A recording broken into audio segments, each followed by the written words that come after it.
Hello viewers, this is Priya. Today we will start class 8 Geography Chapter 3 Agriculture. अच्छा, chapter start होने से पहले मुझे आपसे एक क्वेश्चन पूछना है. कुछ बच्चे तो बोल रहे होंगे मैम चैप्टर स्टार्ट कराए नहीं, पहले ही क्वेश्चन. तो ये क्वेश्चन है कि आप विलेज वाले एरिया में रहते हैं या सिटी वाले एरिया में. अगर आप विलेज वाले एरिया में रहते हैं ना, तो आपको एग्रीकल्चर की नॉलेज बहुत अच्छे से होगी. तो मुझे फटाफट कमेंट सेक्शन में बताओ.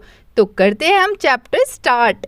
इसमें एक स्टोरी बताई हुई है. 3 फ्रेंड्स होते हैं, गुरुप्रीत, माधव एंड टीना. ये तीनों एक बार विलेज जाते हैं.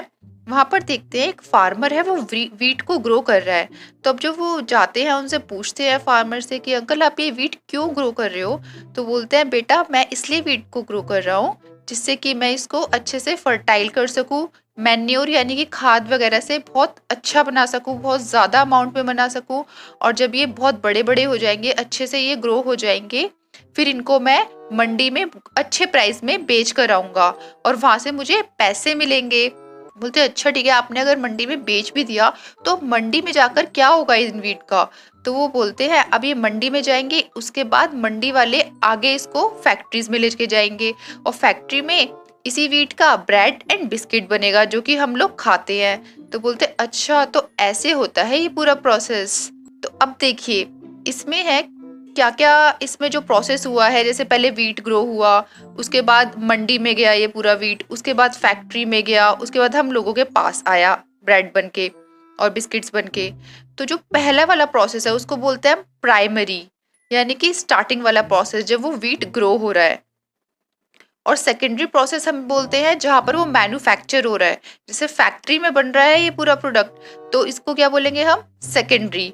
और टर्शरी एक्टिविटी किसे बोलेंगे हम, जब ये पूरा बन के तैयार हो गया है फैक्ट्री में, अब इसको ट्रक वगैरह से कहाँ पर हमें मार्केट में बेचना है, तो ये हो गया हमारा टर्शरी एक्टिविटीज.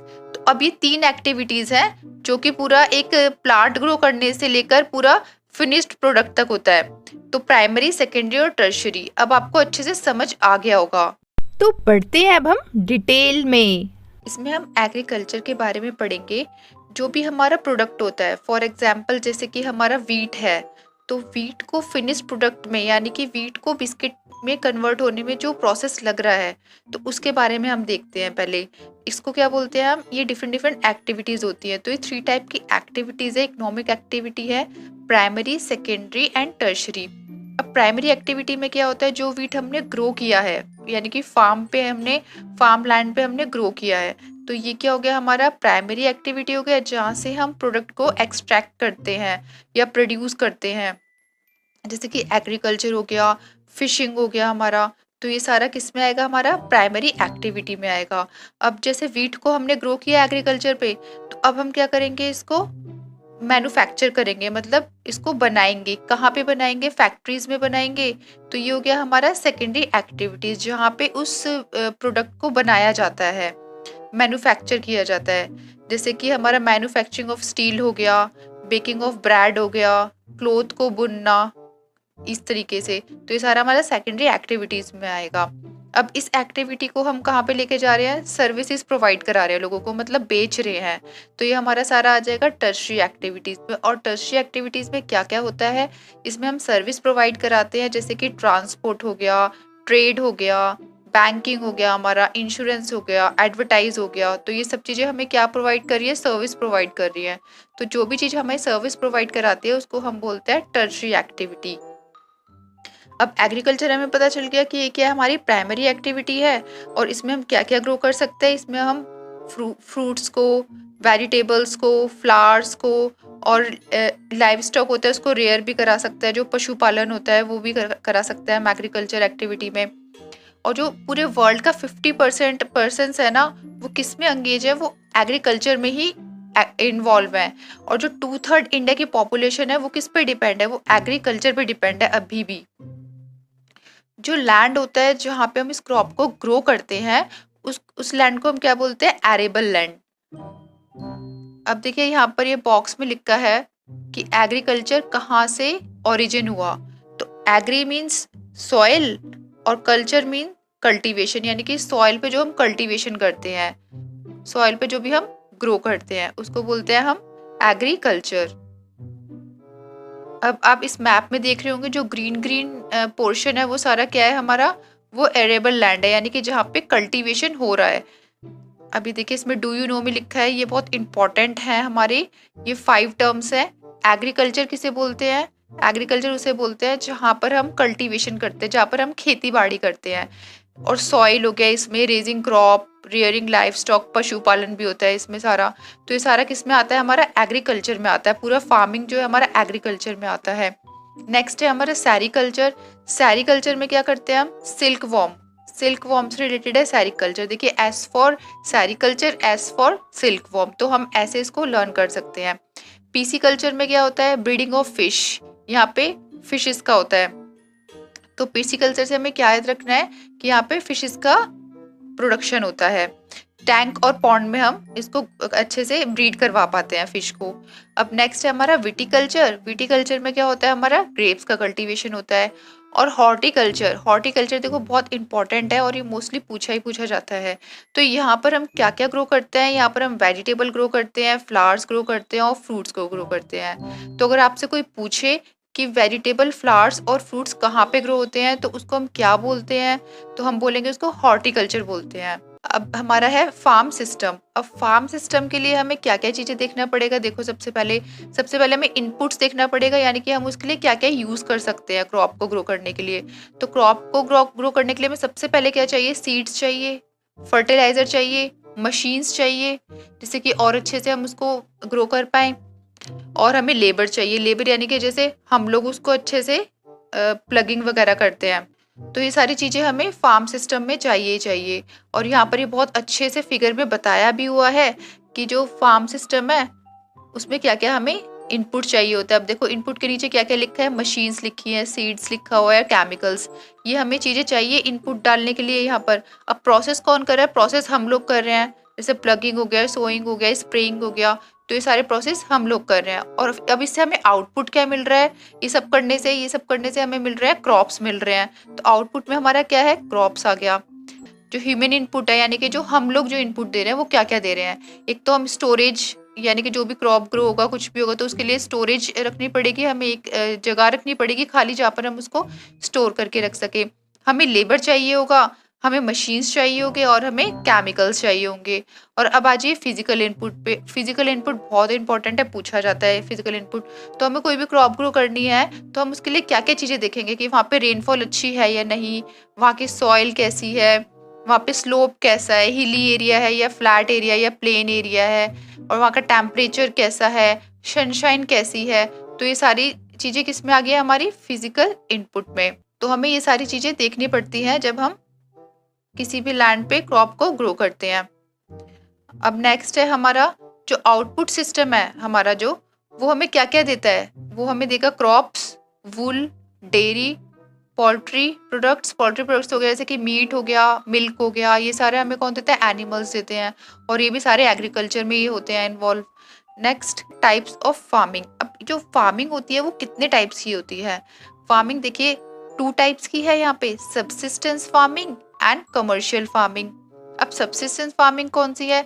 सब्सिस्टेंस फार्मिंग बोलते हैं, देखो अगर आपको मैं सीधे सीधे वर्ड्स में बताऊं, कि हम उतना ही ग्रो कर पाते हैं क्रॉप, जो फार्मर्स होते हैं वो उतना ही ग्रो कर पाते हैं जितना कि वो अपनी फैमिली को खिला पाए, मतलब फैमिली के लिए ही पूर्ति कर पाते हैं। वो उस क्रॉप को बाहर मार्केट में बेच नहीं पाते हैं, अगर उनके लिए हो जाए वही बहुत है। तो सब्सिस्टेंस फार्मिंग वो होती है। और कमर्शियल फार्मिंग कौन सी होती है? कमर्शियल फार्मिंग वो होती है जिसको हम बेच सकते हैं, हमारे पास इतना ज़्यादा प्रोडक्ट है कि हम उसको अपने घर के लिए भी रख सकते हैं और बाहर हम बेच भी सकते हैं। तो ये हो गया हमारा कमर्शियल फार्मिंग। तो हम एक एक करके दोनों को अच्छे से डीपली स्टडी करते हैं। अब देखिए सब्सिस्टेंस फार्मिंग में क्या है, यहाँ पर मैंने आप जैसे आपको बताया कि जो फार्मर की फैमिली होती है उसी के लिए हो पाता है पूरा क्रॉप जो भी ग्रो होता है। तो यहाँ पर जो है टेक्नोलॉजीज वगैरह उतनी अच्छे से यूज नहीं होती, और छोटा सा ही एरिया होता है जहाँ पर ये क्रॉप को ग्रो करते हैं।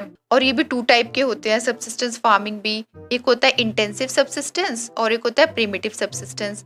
अब इंटेंसिव सब्सिस्टेंस कौन सा होता है?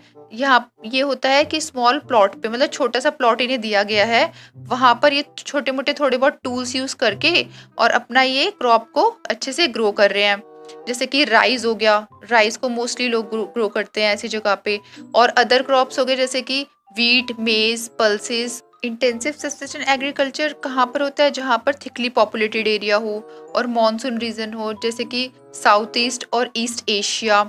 अब देखिए प्रिमिटिव सब्सिस्टेंस एग्रीकल्चर क्या है? अभी तक तो हमने पढ़ा इंटेंसिव सब्सिस्टेंस एग्रीकल्चर, अब पढ़ेंगे हम प्रिमिटिव सब्सिस्टेंस एग्रीकल्चर। ये होता है हमारा shifting cultivation and nomadic herding. Shifting cultivation क्या है वो देखते हैं हम सबसे पहले। शिफ्टिंग कल्टीवेशन थिकली फॉरेस्टेड वाले एरिया में होता है, जैसे कि Amazon basin, tropical Africa, south east Asia and north east India. इस एरिया में हैवी रेनफॉल होती है, मतलब बारिश ज़्यादा होती है, और जहाँ पे बारिश ज़्यादा होगी वहाँ के जो वेजिटेशन है, मतलब पेड़ पौधे हैं, वो बहुत जल्दी जल्दी ग्रो करेंगे और अच्छे से ग्रो करेंगे काफ़ी। जब ये ट्री ग्रो हो जाते हैं, जैसे कि आप मैंगो का ट्री ले लो, अब मैंगोज सारे लेकर फिर जो फार्मर है वो मार्केट में बेच देगा, उसके बाद वो जो ट्री है उसका कोई काम ही नहीं है, तो उस ट्री को बर्न कर देते हैं। बर्न करने के बाद, जलाने के बाद वो ट्री है वो एक तरीके से राख बन जाती है, ब्लैक ब्लैक एशेस बन जाती है। वो एशेस सॉइल में मिक्स हो जाती है। जब वो सॉइल में मिक्स होती है तो हम उस जो सॉइल है, जो मिट्टी है लैंड पे, वो बहुत काफ़ी फर्टाइल हो जाती है। उस पर हम कोई भी क्रॉप ग्रो करें, जैसे कि मेज़, यैम, पोटैटोज, कसावा, कोई भी क्रॉप, तो बहुत अच्छे से ग्रो होती है। फिर एक टाइम के बाद आके यहाँ पे जो सॉइल है वो अपनी फर्टिलिटी लूज़ कर देती है, मतलब सॉइल ख़राब होने लगती है, क्योंकि अब किसी चीज़ को बार बार आप जलाओगे तो वो अपनी फर्टिलिटी लूज़ कर देगी, ख़राब हो जाएगी सॉइल। अब सॉइल ख़राब हो गई, फिर दोबारा क्रॉप ग्रो करेंगे तो क्रॉप ग्रो ही नहीं होगी वहाँ पर। तो फिर फार्मर्स क्या करते हैं कि उस लैंड को, उस एरिया को छोड़ के न्यू प्लॉट पे शिफ्ट कर जाते हैं। न्यू लैंड पे जो नई ज़मीन होती है उस पर क्रॉप ग्रो करने की कोशिश करते हैं। फिर वहाँ पे क्रॉप ग्रो होती है, फिर उसको भी जब वो बड़ी हो जाती है, मतलब ट्री बन जाता है, तो ट्री को कट करके फिर दोबारा एशेस बन जाती है, फिर दोबारा से उसको सॉइल में मिक्स करके फिर दोबारा वहाँ पे क्रॉप ग्रो करने लग जाते हैं। तो जब क्रॉप ग्रो हो जाती है तो एक टाइम के बाद आके, जैसे कि बार बार आप ग्रो कर रहे हैं, किसी चीज़ को जला रहे हैं, तो फिर वहाँ पे भी सॉइल ख़राब होगी, फिर वो दूसरे प्लॉट पे शिफ्ट कर लेते हैं। इस वजह से इसे बोला जाता है शिफ्टिंग कल्टीवेशन। और इसे स्लैश एंड बर्न एग्रीकल्चर भी बोलते हैं, क्योंकि यहाँ पे हम बर्न कर रहे हैं ना, जला रहे हैं ट्रीज़ को। यहाँ पे आप देख भी सकते हैं, ये फिगर मैंने लिए इस चैप्टर में नहीं है, मैंने अलग से लिया आपको समझाने के लिए कि पहले हमने ट्री ग्रो किया, फिर उसको जलाया, फिर जलाने के बाद उसके बाद दोबारा उसी ज़मीन पे, उसी लैंड, उसी प्लॉट पे हमने दोबारा क्रॉप ग्रो कर दी। तो आप इसकी डेफिनेशन ज़रूर याद कर लेना, क्योंकि शिफ्टिंग कल्टीवेशन तो मोस्ट इंपॉर्टेंट है और इस पर एक क्वेश्चन आता ही है। यहाँ पे आप देख सकते हैं इस बॉक्स में वर्ल्ड के डिफरेंट पार्ट्स में डिफरेंट नेम से बोला जाता है इन्हें, जैसे कि नॉर्थ ईस्ट इंडिया में जूमिंग, मैक्सिको में मिलाप, ब्राज़ील में रोका और मलेशिया में लदांग नेम से। इतने सारे name slash and burn agriculture के, अब सोच लो ये क्वेश्चन कितना इंपॉर्टेंट है। ये देखिए इंटरेस्टिंग फैक्ट है हमारा ऑर्गेनिक फार्मिंग। अब ऑर्गेनिक फार्मिंग क्या होता है? जिस फार्मिंग में हम कोई केमिकल यूज नहीं करते हैं, जो नेचुरली ग्रो होता है विदाउट एनी पेस्टिसाइड और केमिकल्स के, तो उसे बोलते हैं हम ऑर्गेनिक फार्मिंग। और उसमें कोई जेनेटिक मॉडिफिकेशन नहीं होता है, नेचुरली ग्रो होते हैं ये। अब नोमैडिक हर्डिंग कहाँ पर होता है? यानी कि जो चरवाहे होते हैं, जो पशु पालन एक तरीके से होता है ना, एक बकरी वगैरह का पूरा झुंड लेके चलते हैं और एक जगह से दूसरी जगह पे जाते हैं, तो उन्हें क्या बोलते हैं? वो किस में आते हैं? नोमैडिक हर्डिंग में आते हैं। तो ये कौन कौन से एरिया में होता है? ये होता है हमारा सेमी एरिड में और एरिड रीजन में, जहाँ पे थोड़ा सूखा सूखा एरिया होता है, जहाँ पे रेनफॉल इतनी नहीं होती है, उसे बोलते हैं हम एरिड रीजन। और सेमी एरिड बोलते हैं जहाँ पे थोड़ी बहुत रेनफॉल होती है, जैसे कि सहारा, सेंट्रल एशिया। और अगर इंडिया में देखा जाए तो राजस्थान और जम्मू एंड कश्मीर। अब जो इस टाइप की फार्मिंग होती है, इसमें जो हर्ड्समैन होते हैं, यानी कि जो चरवाहे होते हैं, वो क्या करते हैं? वो एक जगह से दूसरी जगह पर लेके जाते हैं अपने एनिमल्स को चराने के लिए, उनको पानी पिलाने के लिए, और अलग अलग डिफरेंट वो रूट्स फॉलो करते हैं, और उन्हें पता होता है जिस जहाँ से वो स्टार्ट कर रहे हैं जाना, वो वहीं पर वापस आएंगे, उनको घुमा फिरा के वहीं पर लेकर आएंगे। तो इसमें कौन कौन से जो एनिमल्स होते हैं वो इंक्लूड होते हैं? वो होते हैं शिप, कैमल, याक, गोट्स, ये सारी एनिमल्स होते हैं यहाँ पर। तो इससे हम इन्हें क्या क्या मिलता है? ये क्या क्या ले पाते हैं? इन सब एनिमल से मिल्क ले पाते हैं, मीट ले पाते हैं, वुल ले पाते हैं, हाइड्स होता है हमारा, जो एनिमल्स की स्किन होती है जिससे लेदर वगैरह बनता है, तो उसे हाइड्स बोलते हैं। अब नेक्स्ट है हमारा कमर्शियल फार्मिंग। कमर्शियल फार्मिंग मैंने अभी आपको स्टार्टिंग में ही बताया था कि जिस क्रॉप से हम अच्छे से पैसा कमा पाए, जिसको हम सेल कर पाए मार्केट में, उस क्रॉप को बोलते हैं हम कमर्शियल फार्मिंग। अब इसमें कौन कौन से हैं देखते हैं। अब इसमें ऐसा नहीं है कि क्रॉप ही है, इसमें एनिमल्स भी हैं। तो हमारे देखिए कौन कौन से मेथड्स अप्लाई होते हैं यहाँ पर और कैसे करते हैं वो हम इसमें पढ़ेंगे।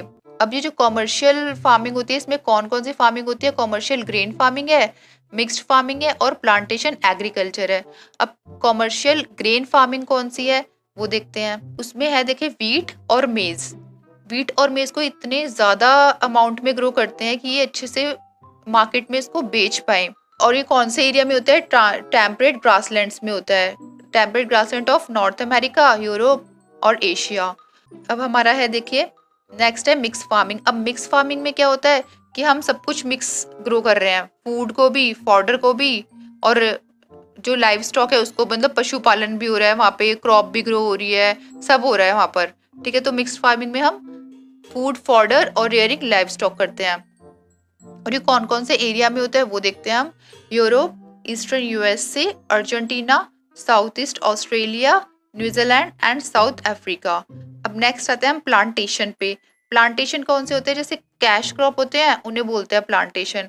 और ये सिंगल ही क्रॉप ग्रो करते हैं, इसको भी हम बेचने के पर्पज से ही कर रहे हैं, मार्केट में हमें बेचना है। तो इसमें कौन कौन सी क्रॉप्स हैं, T, coffee, sugar cane, cashew और रबर, बनाना और कॉटन। ये सारे हमारे यहाँ पे क्रॉप्स हो गए हैं। तो ये बहुत लार्ज अमाउंट में लेबर चाहिए होती है इनके लिए, और बहुत पैसा भी चाहिए होता है, क्योंकि इनके जो फार्मिंग का जो काम है ना बहुत थोड़ा डिफिकल्ट होता है, तो पैसा बहुत ज़्यादा चाहिए होता है प्रोडक्ट्स वगैरह लेकर आने के लिए, जो मशीन्स है वो लेकर आने के लिए। और हमें ऐसी जगह पे फार्म सेटल करना पड़ता है जहाँ पर आसपास फैक्ट्रीज हो इनकी, और अच्छा डेवलपमेंट ट्रांसपोर्ट नेटवर्क होना चाहिए, तभी हम इसको अच्छे से ग्रो कर पाते हैं। अब देखिए नेक्स्ट है हमारा, इसके जो प्लांटेशन ये जो है कहाँ कहाँ पर मिलती है, ये ट्रॉपिकल रीजन में मिलती है पूरे वर्ल्ड के। और जो रबर है वो कहाँ पे मिलता है, मलेशिया में। कॉफी सबसे ज्यादा ब्राजील में मिलता है, और टी इंडिया में एंड श्रीलंका में। अब हमारा है मेजर क्रॉप्स। मेजर क्रॉप क्या है हमारा, जो बहुत इंपॉर्टेंट क्रॉप्स होती हैं। अब ये जो क्रॉप्स होती है इनका जो रॉ मटेरियल होता है वो एग्रो बेस्ड इंडस्ट्रीज में जाता है। एग्रो बेस्ड इंडस्ट्रीज कौन सी होती हैं, जैसे कि बिस्किट्स बनते हैं, तो बिस्किट्स किससे बनेंगे, वीट से बनेंगे। और वीट क्या है हमारा, एग्रीकल्चर से ही प्रोड्यूस हुआ है, तो ये एग्रो बेस्ड इंडस्ट्रीज होगी।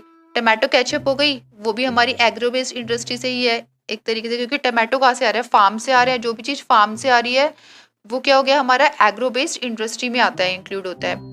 जैसे कि हमारा यहाँ पर हो गया वीट, राइस, मेज, मिलेट्स, तो ये सारे हमारे क्या है, मेजर क्रॉप्स हैं। अब हमारा आ गया जूट एंड कॉटन। ये क्या है हमारा, फाइबर क्रॉप है। और इम्पोर्टेंट बेवरेजेस है, बेवरेजेस होता है जैसे कि जो पीने वाली चीज़ें होती हैं, जैसे कि टी हो गया, कॉफ़ी हो गया, ये सारी क्या है हमारी पीने वाली, ड्रिंक करने वाली चीज़ें हैं, इसको हम पी सकते हैं। इसमें कौन कौन से अब देखो क्रॉप्स हैं, स्टार्टिंग से हम अच्छे से करेंगे इसको। सबसे पहले है राइस। राइस तो हमें सबसे पता ही है कि एक बोलते हैं इम्पॉर्टेंट डाइट के लिए, बहुत ज़्यादा इम्पॉर्टेंट है डाइट के लिए। तो ये कौन कौन से एरिया में होता है, ट्रॉपिकल और सब ट्रॉपिकल रीजन में। और राइस के लिए बहुत हाई टेम्परेचर चाहिए होता है, और हाई ह्यूमिडिटी चाहिए होती है, पानी बहुत ज़्यादा चाहिए होता है, रेनफॉल बहुत ज़्यादा चाहिए होती है, और एलुवियल और क्लेली सॉइल चाहिए होती है बहुत अच्छी। और सबसे ज़्यादा प्रोडक्शन राइस का कहाँ पे होता है, चाइना में होता है, उसके बाद इंडिया में, फिर जापान में, श्रीलंका, देन इजिप्ट। इसके लिए क्लाइमेट कंडीशन बहुत अच्छी होनी चाहिए। और वेस्ट बंगाल और बांग्लादेश 2 और 3 क्रॉप्स भी ग्रो कर सकती हैं पूरे एक साल में, क्योंकि वहाँ पर जो क्लाइमेट वगैरह होता है बहुत अच्छा होता है, फेवरेबल होता है। नेक्स्ट है हमारा वीट। अब वीट के लिए मॉडरेट टेम्परेचर चाहिए, मॉडरेट टेम्परेचर और रेनफॉल चाहिए होती है, कि मतलब ज़्यादा रेनफॉल नहीं भी हो तो भी ये चल जाता है। और इसके लिए ब्राइट सनशाइन चाहिए होती है। और सॉइल कौन सी चाहिए होती है, लोमी सॉइल। सॉइल अच्छे से याद रखनी है हमें कि कौन से क्रॉप के लिए कौन सी सॉइल चाहिए होती है। और ये कौन कौन से एरिया में मिलता है, USA, Canada, Argentina, Russia, Ukraine, Australia and India. India में कब ग्रो होता है ये वीट, विंटर्स में ग्रो होता है। अब नेक्स्ट आ जाइए हमारा मिलेट्स। मिलेट्स क्या है हमारा, जैसे कि जो बाजरा वगैरह होता है वो आता है मिलेट्स में, जो मोटा अनाज हो उसको बोलते हैं हम मिलेट्स। तो ये कोरस ग्रेन होता है, कोरस ग्रेन उसे ही बोलते हैं जो मोटा मोटा अनाज होता है। तो हमें सैंडी सॉइल चाहिए होती है, और ये लेस फर्टाइल होता है हमारा। और हमारा ये जो है इसके लिए लो रेनफॉल चाहिए होता है, और हाई टू मॉडरेट हमारे टेम्परेचर चाहिए होता है। तो कौन कौन सी क्रॉप है ये इसमें? ज्वार, बाजरा, रागी, ये 3 क्रॉप है। और ये कौन कौन सी कंट्रीज में ग्रो होती हैं अच्छे से? Nigeria, China and niger. अब हमारा है मेज। मेज के लिए भी हमें मॉडरेट टेम्परेचर चाहिए, रेनफॉल चाहिए और बहुत ज्यादा सनशाइन चाहिए होती है। और ये कहाँ कहाँ पे ग्रो होता है? ये होता है नॉर्थ अमेरिका में, ब्राजील में, चाइना में और Russia, Canada, India and Mexico में। अब हमारा है कॉटन। अब देखिए कॉटन के लिए बहुत ज्यादा हाई टेम्परेचर चाहिए होता है और लाइट रेनफॉल चाहिए होती है। 210 फ्रॉस्ट फ्री डेज चाहिए होता है। फ्रॉस्ट फ्री डेज मतलब है कि जो हमारी ओस होती है ना वो नहीं होनी चाहिए, उस पे प्लांट पे ना ओस नहीं जमनी चाहिए। और ब्राइट सनशाइन होनी चाहिए, सनशाइन बहुत अच्छी होनी चाहिए। और ये जो है इसके लिए सॉइल कौन कौन सी चाहिए होती है? बेस्ट सॉइल होती है यहाँ पर ब्लैक और एलुवियल सॉइल, इसमें बहुत अच्छे से ग्रो होता है कॉटन। और कौन कौन सी कंट्रीज है जो इसको अच्छे से ग्रो करवा पाती है? China, USA, India, Pakistan, Brazil and Egypt, ये सारी लीडिंग प्रोड्यूसर कंट्रीज हैं। नेक्स्ट हमारा जूट। अब जूट को हम क्या बोलते हैं? Golden fibre. ये इंपॉर्टेंट है, बहुत पूछा जाता है कि गोल्डन फाइबर किसे बोलते हैं, तो गोल्डन फाइबर हम जूट को बोलते हैं। और इसके लिए कौन सी सॉइल चाहिए होती है? इसके लिए हमें एलुवियल सॉइल चाहिए होती है, हाई टेम्परेचर चाहिए होता है, रेनफॉल भी हैवी चाहिए होती है और ह्यूमिड क्लाइमेट चाहिए होता है। और कौन कौन से एरिया में होता है ये? ट्रॉपिकल एरिया जो है हमारा, वहां पर जूट को ग्रो किया जाता है, जैसे कि इंडिया और बांग्लादेश हो गया। नेक्स्ट है हमारा कॉफी। अब कॉफी के लिए वार्म और वेट क्लाइमेट चाहिए हमें। और सॉइल कौन सी चाहिए? Loamy soil. लोमी सॉइल चाहिए। और ये ना जो हिल्स पे ग्रो होती है, ये ना प्लेन एरिया पे नहीं ग्रो होगी, जो हिल्स होते हैं ना वहां पर ज्यादा ग्रो होती है अच्छे से कॉफी। और जो ब्राजील है उस वहां पे सबसे ज्यादा प्रोडक्शन है कॉफी का। उसके बाद कोलंबिया, देन फिर इंडिया। अब देखिए यहाँ पर एक छोटा सा ना इंटरेस्टिंग फैक्ट भी दिया है कॉफी के बारे में। अब जो कॉफी है ना वो कैसे डिस्कवर हुई, इसमें ये बताया हुआ है। तो यहाँ पर है ना एक काल्दी अरब गॉट हर्डर था, तो उसने देखा कि ना उसकी जो बकरियां है ना एक दिन दोनों ना लड़ रही हैं घास को खाने में, जो ग्रासेस है वो जो खा रही हैं, तो उसको ना वो लड़ रही हैं, देख वो ये चीज नोटिस कर रहा है। तो वो देखता है कि वहां पर जो है ना बेरीज, यानी कि जहाँ पे ये कॉफी होती है ना, तो वो कॉफी को खाने के लिए लड़ रही थी। तो सोचते कि ऐसा क्या है कि दोनों लड़ रही है, मैं भी खा के देखता हूँ थोड़ा सा। तो उसने तोड़ा और खाया, तो कॉफी थी वो, तो उसको भी टेस्ट अच्छा लगा। तो ऐसे करके हमारा कॉफी डिस्कवर हुआ था। अब हमारा देखिए टी। टी क्या होता है? टी भी हमें पता है बेवरेज क्रॉप है। अब इसके लिए कूल क्लाइमेट चाहिए, ठंडा अच्छा सा क्लाइमेट चाहिए और हाई रेनफॉल चाहिए पूरे साल भर, क्योंकि इसकी जो लीव्स होती है ना वो बहुत कमजोर, बहुत नरम होती है। और इसके लिए सॉइल जो चाहिए होती है वो लोमी सॉइल चाहिए होता है, जेंटल स्लोप चाहिए होता है जहाँ पर हम इसे ग्रो करते हैं। और लेबर बहुत ज्यादा रिक्वायर होती है क्योंकि एक एक लीफ को हमें पिक करना पड़ता है। तो कौन कौन सी कंट्रीज है जहाँ पर ये ग्रो होती है? Kenya, India, China, Sri Lanka. Agriculture development. अब देखिए एग्रीकल्चर डेवलपमेंट में क्या है कि हम इसको कैसे डेवलप कर सके, एग्रीकल्चर को कैसे कैसे फर्टिलाइजर यूज कर सके, कैसे इस क्रॉप को और ज्यादा प्रोडक्शन कर सके, इस क्रॉप का कैसे इंक्रीज कर सके, इन सब चीजों को। तो इस सब चीजों के लिए हमें हाई यील्डिंग वेराइटीज यूज करनी पड़ती है। तो ये ऐसी सीड्स होती हैं जिससे कि प्रोडक्शन बहुत ज्यादा होता है। जो मेन एम है एग्रीकल्चर डेवलपमेंट का वो इंक्रीज करना है किसको? फूड सिक्योरिटी को। अब फूड सिक्योरिटी क्या है ये हम डू यू नो में देखेंगे। ये देखो बॉक्स में लिखा है डू यू नो में कि फूड सिक्योरिटी वो होता है जब देखा जाए तो सभी पीपल्स को फूड मिल रहा है प्रॉपर, मतलब इतना इतना मिल रहा है कि वो अपना पेट भर पा रहे हैं, पूर्ति कर पा रहे हैं, कोई भूखा नहीं रह पा रहा है। और जो वो फूड मिल रहा है वो भी न्यूट्रिशियस है, अच्छा फूड है, वो हेल्दी फूड है डाइट्री के लिए। तो इसको क्या बोलते हैं? हम फूड सिक्योरिटी बोलते हैं। तो हमें इतना फूड क्रॉप ग्रो करना है जितना सब लोगों के लिए सफिशिएंट हो जाए, कोई भूखा ना रहे। तो हमारा एम यही होता है एग्रीकल्चर डेवलपमेंट में कि एग्रीकल्चर डेवलपमेंट हमें इतना ज्यादा करना है कि प्रोडक्शन हमारा मोर देन इनफ हो जाए। अब हमें इस चीज के लिए क्या क्या एक्टिविटीज यूज करनी पड़ेंगी, क्या क्या टूल्स यूज करने पड़ेंगे, वो हमें देखना पड़ता है। अब जो डेवलपिंग कंट्रीज है, डेवलपिंग कंट्रीज कौन सी होती है? जैसे इंडिया हो गया। और जो डेवलप्ड कंट्री होती है यानी कि जो रिच कंट्रीज होती है जैसे कि यूएसए, कनाडा, ऑस्ट्रेलिया, ये सारी क्या है? ये सारी हमारी डेवलप्ड कंट्रीज हैं जो बहुत ज़्यादा रिच होती हैं। तो डेवलपिंग कंट्री में क्या होता है कि बहुत ज़्यादा पॉपुलेशन एग्रीकल्चर पे डिपेंड होती है और इंटेंसिव एग्रीकल्चर कर पाती है। इंटेंसिव एग्रीकल्चर मतलब स्मॉल प्लॉट पे अपना उतना ही क्रॉप ग्रो कर पाते हैं जितना वो लोग अपने खुद की पूर्ति के लिए हो पाता है, वो मतलब मार्केट में सेल नहीं कर पाते हैं उस क्रॉप को। लेकिन जो डेवलप्ड कंट्री होती है इनका तो एम ही होता है पैसा कमाना, तो ये इतना ज़्यादा ग्रो करते हैं, इतना ज़्यादा अमाउंट में क्रॉप को ग्रो करते हैं कि ये आराम से मार्केट में इसको सेल कर सकते हैं। तो यहाँ पर देखिए 2 केसेस बताए हुए हैं। अ फार्म इन इंडिया, अब एक फार्म है इंडिया में, एक पर्सन है, उत्तर प्रदेश में रहता है, उत्तर प्रदेश गाजीपुर डिस्ट्रिक्ट में आदिलाबाद विलेज में, इसका नाम है मुन्ना लाल। तो इसके पास ना 1.5 हेक्टेयर का एक फार्म लैंड है, वहां पर ये क्रॉप ग्रो कर रहा है हाई यील्डिंग वेराइटीज से, और ये एडवाइस भी ले रहा है अपने फ्रेंड से, एल्डर से, गवर्नमेंट एग्रीकल्चर ऑफिसर से कि मुझे कैसे फार्मिंग और अच्छे से करना चाहिए, मुझे कैसे प्रैक्टिस करनी चाहिए फार्मिंग की, और क्या क्या टूल्स यूज़ करने चाहिए, जैसे कि ट्रैक्टर हो गया, और ये सब चीज़ें रेंट पर लेता है कि रेंट पर ले लेता हूँ ट्रैक्टर वगैरह, तो इससे और अच्छे से प्रोडक्शन मेरा और इंक्रीज होगा। और ट्रेडिशनल मेथड को यूज़ करता है, जैसे बुल्क और प्लगिंग के लिए जैसे बुल्क वगैरह हो गया, तो ये सारी चीज़ें यूज़ करता है। ट्यूबवेल्स का यूज़ करता है पानी वगैरह के लिए। और ये ना इसके पास ना 2 बफेलोज भी होती हैं और कुछ हैंस भी होती हैं, तो उसको भी ये बोलते हैं ना पशुपालन, वो भी करता है ये साइड बाय साइड। तो उनका जो मिल्क वगैरह होता है, बफेलोज का जो मिल्क होता है, ये कोऑपरेटिव सोसाइटीज़ में दे देकर आता है, वहाँ पर बेचता है। तो वहाँ पर बेचने से जो इसे पैसा मिलता है वो ये अपने फार्म में लगाता है पैसा। तो उन लोगों से भी एडवाइस लेता है कि मुझे कैसे कैसे इनको चारा डालना चाहिए, फॉडर कैसा डालना चाहिए, क्या क्या सेफ्टी मेजर्स है, जिससे कि एनिमल्स को मैं सेफ्टी से रख सकूं, उनकी हेल्थ अच्छे से ध्यान दे सकूं इन सब चीज़ों पे। तो ये सब चीज़ें वो उनसे एडवाइस लेता रहता है। और भी काफ़ी एक्टिविटीज़ करने की सोचता है ये फार्म में।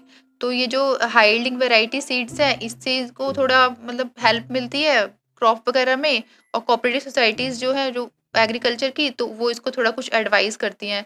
तो ऐसे ऐसे करके अपनी क्रॉप ग्रो करता है। क्रॉप ग्रो करने के बाद ये उनको सेल कर देता है कहाँ पे, मंडी में, जो उसके आसपास की जो मंडी होती है, क्योंकि इसके पास ना इतना एरिया नहीं होता कि उसको ये स्टोर करके रख सके, जो भी क्रॉप है उसको अच्छे से स्टोर करके रख सके, तो ये सेल कर देता है, बेच देता है मंडियों में। तो अब नेक्स्ट एक और है फार्म इन द यूएसए। अब देखो ये तो हमने इंडिया का केस देख लिया अभी, जो मुन्ना लाल की जो स्टोरी थी, जो स्मॉल फार्मर था एक विलेज में, उसकी हमने देख लिया। अब यहाँ पर जो इंडिया में है, देखो 1.5 हेक्टेयर फार्म लैंड था उसके पास, मुन्ना लाल के पास। अब जो यूएसए में जो फार्मर है उसके पास देखो कितना होता है फार्म लैंड, उसके पास है 300 हेक्टेयर। और यहाँ पर जो यूएसए में जो फार्मर है, इसका नाम है जॉय हॉर्न, ठीक है। तो इसके पास 300 हेक्टेयर है, सोचो कितना ज्यादा बड़ा लैंड है कंपेयर देन इंडिया के फार्मर से। तो उस पूरे ये फार्म में क्या ग्रो करता है, ये कॉर्न को ग्रो करता है, कॉर्न की जो क्रॉप होती है उसको ग्रो करता है, और जो हाई यील्डिंग वेराइटीज होती है वो यूज करता है। और अगर पेस्टिसाइड वगैरह स्प्रे करना है तो ये प्लेन्स का यूज करता है। इतना बड़ा ज्यादा फार्म लैंड होता है कि इसको प्लेन वगैरह का यूज करना पड़ता है पेस्टिसाइड वगैरह स्प्रे करने के लिए। और जो सैटेलाइट है उसकी भी मदद लेता है, ये जो इसका कंप्यूटर होता है इसके पास, तो सैटेलाइट के थ्रू ये देखता रहता है टाइम टू टाइम कि सब कुछ फार्म में ठीक चल रहा है या नहीं चल रहा है, या फिर केमिकल्स वगैरह अच्छे से स्प्रे हो रहे हैं नहीं हो रहे हैं, या फिर न्यूट्रिएंट्स वगैरह अच्छे से सॉइल को मिल पा रहा है नहीं मिल पा रहा है। तो ये सारी चीज़ें सैटेलाइट के थ्रू चेक करता रहता है अपने कंप्यूटर से। तो देखो दोनों स्टोरीज में कितना ज़्यादा डिफरेंस है। एक तो बेचारा इतना ही कमा पा रहा है कि अपने घर के लिए गुजारा कर पाए, जैसे इंडिया में डेवलपिंग कंट्रीज में, और डेवलप्ड कंट्री में देखो पूरा प्लेन वगैरह ले रहे हैं ये स्प्रे करने के लिए पेस्टिसाइड, मतलब इतना बड़े बड़े फार्म लैंड्स हैं। तो ये सारा ये बेचते हैं, जो फॉरेन में जो भी होता है, जितना भी ये फार्मलैंड वगैरह का जो भी इनका प्रोसेस है वो कमर्शियल प्रोसेस से होता है। जो भी इनको क्रॉप ग्रो करनी है वो इन्हें बेचनी होती है, तो इनको बहुत बड़े बड़े फार्मलैंड्स लेने पड़ते हैं डेवलप्ड कंट्री वालों को।